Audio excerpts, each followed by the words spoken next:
Hello and welcome to my unwrapping and first look at the Warhammer 40,000 Psychic Awakening Engine War book.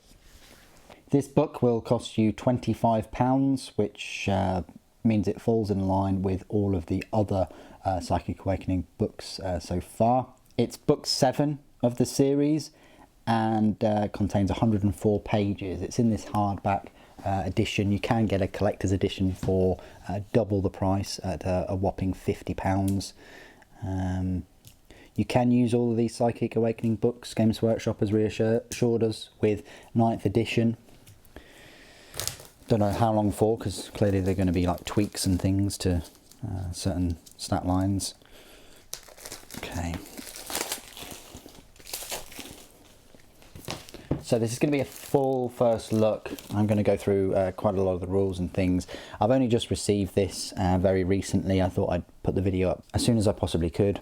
I don't receive any of these products, books, models, paints, whatever for free. I purchase them all to do these videos and to give you a first look at what you could be ordering online, because I find that that usually helps me when I'm looking to spend some money. So straight away, it opens up with, I think that's the box art for the Imperial Knights Renegade, I think. Engine War, an abstract from a Knight pilot, Lord Wursk. Contents, you've got 102 pages, 104 pages there. You've got the Tide of Power, Mundus Malefica. You've got missions, Adeptus Mechanicus, so you've got all the new data sheets for all the models there. You've got Imperial Knights, Chaos Knights and Chaos Demons. So if you've got Adeptus Mechanicus, or you've just picked up all the new models and you've got Imperial Knights or Chaos Knights or even some Demons, this is the book to go for. Finally, the next book is going to be very, very interesting. You've got Death Guard in it, you've got Sisters of Silence, you've got Legio Custodes and so on. And I think you've actually got some Imperial agents as well. Anyway, so you've got an introduction, you've got the Tide of Power, Mundus Malefica, Segmentum Solar, Technis Obligatus, the Valian Device, Honour and Obsession,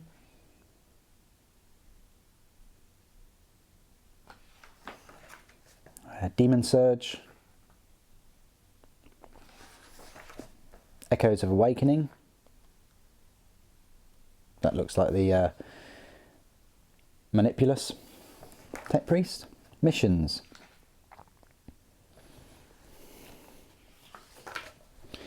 Diabolical Thieves, I think that's how orcs pronounce thief, Theatres of War. So you've got Echoes of War breaching the Kaisberg with some stratagems, and then you've got some artwork, and that's it. So that's the only mission you get. You just get this Echoes of War one, that's it, and then the artwork for Imperial Knight Renegade. You've got Adeptus Mechanicus,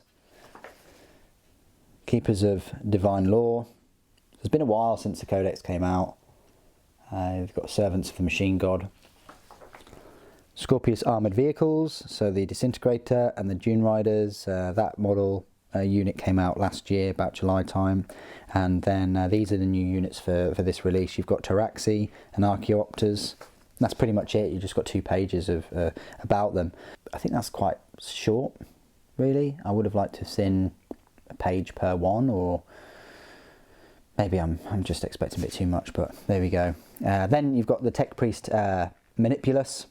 There's his full data sheet, pretty nice. I'll be using that data sheet in his review. I've equipped mine with the Magna Rail Lance, by the way. I just think it works better than the Transonic Cannon. You know, he's got a 5+ invulnerable save. He can regain up to 3 wounds at the start of the movement phase, and he only starts with 4 anyway, and he's got a 2+ normal save. Quite nice. Then you've got the Cerberus Sulphur Hounds. I think that's odd that they put a picture like that there. I would much rather than have a picture like that of them, or like that, something like that, rather than this. This is quite strange.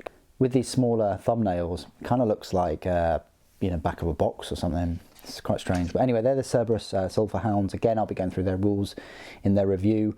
You don't actually get these rules with the box set. I will add that. I'm not going to consciously negate Games Workshop submissions from their own paid products at all. So this is my first look at the Cerberus Sulphur Hounds full data sheet. Yeah, quite odd that you don't get their rules in the kit, but you do get the Raiders, which are right here. So you get the Cerberus Raiders. Look like a bit cheaper. Same movement speed though for both of them. Again, we'll go through their rules in their reviews.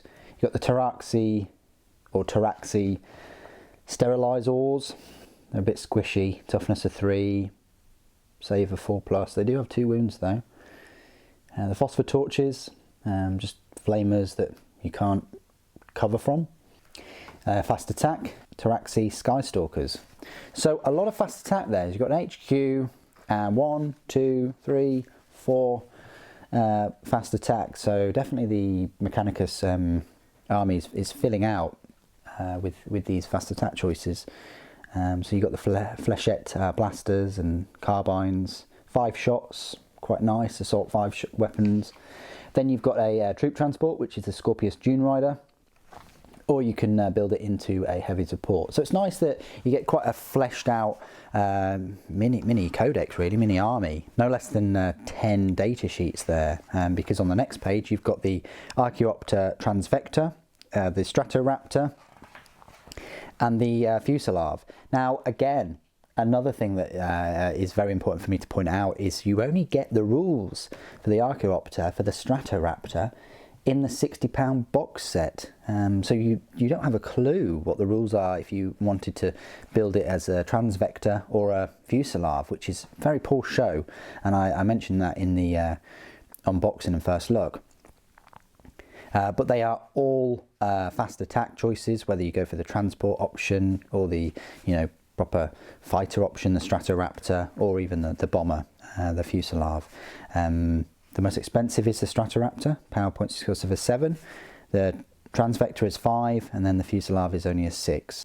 Matched play points cost, the Fusilier is the most expensive, then the Transvector, then the Stratoraptor. Of course, I'm not adding any other weapons and things. It might balance itself out with those, but there you go.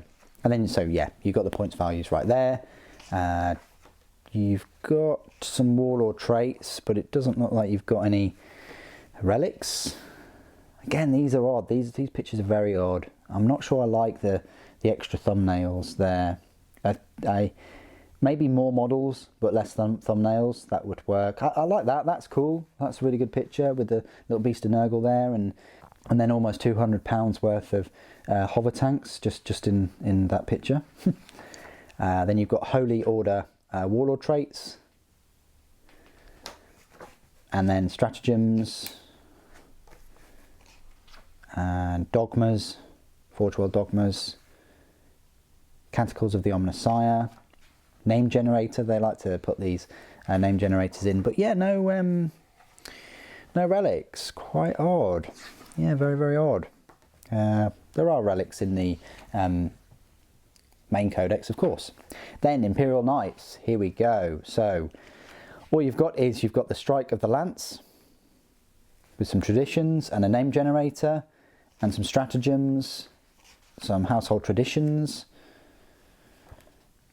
allegiance oaths, allegiance warlord traits, and that's it. That's all you get. Any extra relics or anything like that, you just get household traditions. Rules upon rules upon rules, just to remember. And then it goes into Chaos Knights. It's a cool looking photo, I like that. The Dreadlords of Ruination, again follows the same pattern as the Imperial Knights. The Dread Households of Infamy. So they do have artifacts for this, so this is quite nice. Yeah, so basically these traditions are very similar to sort of relics, war gear. You got one here, the artifact of Tyranny Serpent Strike. Serpent Strike. And you've got a few more, look. You've got the Artifact of Tyranny, Annihilatum, or Annihilatum, Conflagration Cannons. Wow. And some bonds, Dread Household Bonds. Chaos Demons, very colourful, very, very colourful. What do we have here? So you've got Lords of the Warp. Wow. Keeper of Secrets. Legions Demonica. Shalaxi Hellbane. Infernal Enrapturouses. And then you've got some data sheets for Slaanesh. So if you like Slaanesh, I know someone that does, then again, this is a good book to pick up, because you've got all these data sheets for new units that came out last year. Seems like ages ago, it really does. But yeah, you've got the Keeper of Secrets there, you've got Infernal and Rapturous, you've got the Herald of Slaanesh, more Heralds of Slaanesh, Fiends, Seekers, quite a lot there, just for Slaanesh. But then it goes into Tzeentch, so you've got some Tzeentch horrors. Oh, I wish they redid the horrors, I really do. If they redid the horrors, I'd get them, and I'd also get a Lord of Change. Blood Crushers and Flesh Hounds, so that's great. You've got some updated rules there. And that's it though, for Khorne. Nothing for Nurgle, which is, yeah, quite upsetting. Then you've got the Infinite Forms of Corruption, so a bit of a, yeah, gallery there of Slaanesh. Chaos Demon Stratagems, you do have some Nurgle stratagems there, Khorne, Slaanesh and Tzeentch.